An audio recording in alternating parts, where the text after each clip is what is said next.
भगवान शिव के जन्म के बारे में कई कहानियाँ प्रचलित हैं। भोलेनाथ का जन्म कब हुआ, कहाँ हुआ, किस प्रकार हुआ, इस बारे में पुराणों में अलग अलग बातें कही गई हैं। भगवान शिव के जन्म से जुड़ी ऐसी ही एक कहानी है।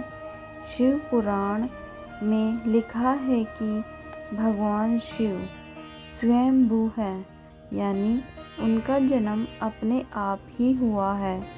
वहीं विष्णु पुराण में बताया गया है कि भगवान विष्णु के माथे से निकलते तेज से शिव की उत्पत्ति हुई थी और उनकी नाभि से निकलते हुए कमल से ब्रह्मा जी का जन्म हुआ था।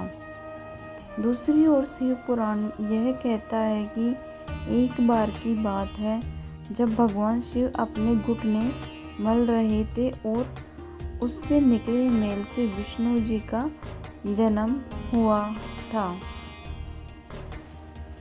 इसी प्रकार बड़े बुजुर्ग बताते हैं कि एक बार की बात है जब भगवान विष्णु और ब्रह्मा जी के बीच इस बात पर बहस छिड़ गई कि सबसे महान कौन है।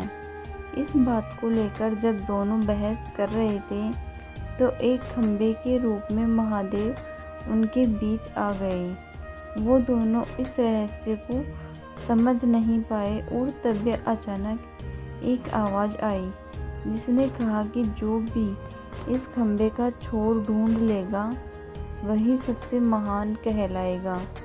यह सुनते ही ब्रह्मा जी ने एक पक्षी का रूप लिया और खंबे का ऊपरी हिस्सा ढूंढने निकल गए।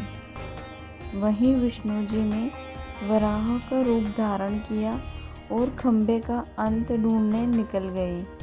बहुत देर तक खोजने के बाद भी दोनों में से किसी को भी खंबे का छोर नहीं मिला और दोनों ने ही अपनी अपनी हार मान ली।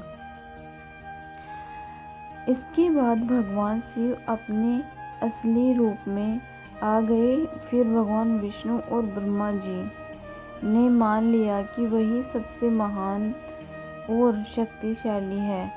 यह खंबा उनके न जन्म लेने और न मरने का प्रतीक है। इस कारण यह कहा जाता है कि भगवान शिव स्वयंभू है, यानी वह अमर है